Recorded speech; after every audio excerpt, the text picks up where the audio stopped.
Hi, this is Coralla at CorallaFicklin.com. This is the third video on body expressions. So if you want to know about our other websites, and I go into detail talking about welcome.com, welcomenetwork.com, and idiomaticexpressions.com and all that, go to the first video on the head, and in the beginning, in the introduction.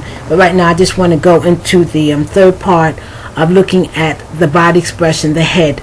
So we talked about the etymology of the word the head, that is a Germanic word, that it came into the language, it came into the English language pretty far back. One of the first words, one of the first words in the language, and it's most definitely a Germanic rather than a Latin based word. But if you want to see the Latin part, how Latin has been used to mean the head in certain common words, but mostly in more medical words or collegiate vocabulary, there you will definitely, there the Latin part comes in. And especially when you go into the medical, the area of the law, are you looking at more collegiate vocabulary, the kind of vocabulary that you use, that you must know when you're taking the different standardized tests. And one of the best ways to learn some of those words is to learn the prefix, some of the most important prefixes and some of the most important roots and suffixes, and learn their meaning. So even if you see a word that you're unfamiliar with which you're unfamiliar, if you know the prefix, you know the root, and you know the suffix, you can figure it out. Okay, so I looked at different synonyms more than anything in the last two videos. I looked at synonyms. Now let me give you some expressions with the head. Okay, now I've skipped over quite a bit because this particular section of the book is called A Treasure Trove of Language, and this section is section B. It's called the body, part D. I'm looking at it right now because I always forget the name of the books. Part D, and it has 557 pages. Obviously I can't do all that, so I'm skipping quite a bit, but here I'm looking at expressions. For example, to act over someone's head. To act over someone's head. Because my manager would not listen to me, I had to act over the foreman's head and go to the supervisor. Now the way I have it is, first I'll give you the expression to act over someone's head.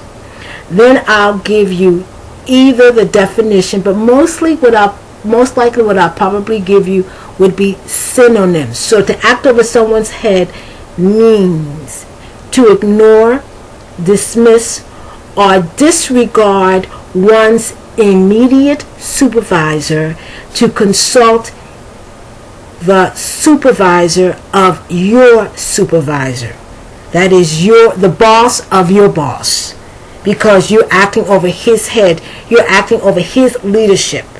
So you want to go to the person over him. Okay. Now, sometimes what I'll do, if I'm able to, I will give you 4 levels of synonyms. I will give you the standard synonyms, so in standard English. Then if possible, more stylized or more collegiate vocabulary, which mean the same thing. Then informal, idiomatic.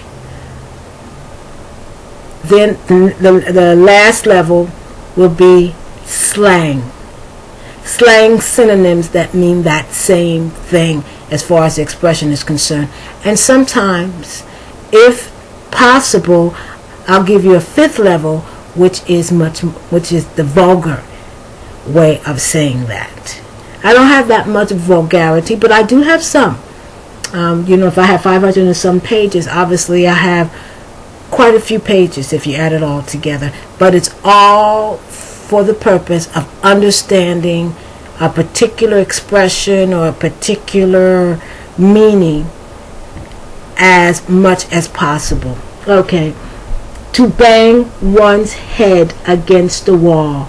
Do you know, if I said to you, I can't take it anymore, I've been banging my head against the wall, or I've been banging my head against a brick wall, and she still doesn't listen to me. So trying to lose weight is like banging her head against a wall. In other words, you try to do something which cannot be done, or which seems to be impossible. If you have talked to somebody, and then you say talking to her is like banging my head against a brick wall, that means she's a person who won't listen. Okay. Now I have all different synonyms and everything. If you come in, you download the book, you'll see all the different synonyms. Okay. Then I have different ways of saying the same thing. To bang something into one's head. Do you know what it means to bang something into someone's head? My parents banged the anti-drug message into my head. My parents banged the anti-drug message into my head. That means they kept talking about it and talking about it. Don't take drugs, don't take drugs, don't take drugs. Drugs are bad. Drugs will kill you. And they banged it into my head to the point where I was dreaming about don't take drugs. Okay. All right. Another expression. To barely have a roof over one's head. To barely have a roof over one's head. Now, let me give you what I have for more stylized or more collegiate synonyms. To be destitute, indigent, poverty-stricken, insolvent. Let me give you an expression that I love. Now, this is an expression, this is not collegiate, but it's an expression that I love. This is an idiomatic expression.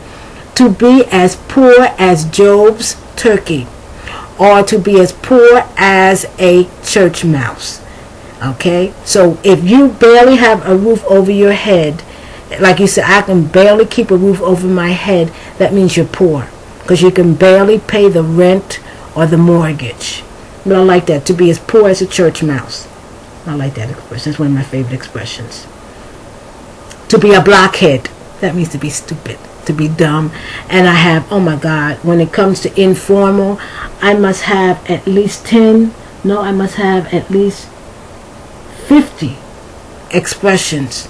We have a lot of different ways to call you stupid in English, and a lot of them a lot of the expressions have to do with the head. Okay, but a lot of different ways. And I have the slang, so I'm not going to go all over it. A way of calling somebody stupid is to call somebody a blubberhead.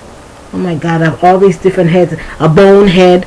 Let me get out of this one, because to be dead from the neck up. That's another expression. To be dead from the neck up. To be a fat head, a feather head. Okay, let me see. Here is another expression that has nothing to do with being stupid, because there's a lot of different ways to say being stupid in English. A lot. Okay, to be a headache. Now, literally speaking, if you go, oh my God, what's the matter? My head hurts. That means to have a headache, okay? And if you have a migraine, that means your head hurts to the point where you can't even, keep your eyes open. But to be a headache, he is such a headache, especially when he talks too much. It means he's a bother, he's a problem, he's tiresome, he's a bore, he's a pain. One expression, now this is vulgar, like you say, he's a pain in the ass, or he's a pain in the behind. That means he's a headache. He just gets on your last nerve. Okay, my time is up again. So I'll give you one more video, look at one more video. This time I'll look at proverbs and sayings with head. But you can come into the website. You can download the section on head, Coralificant at coralificant.com.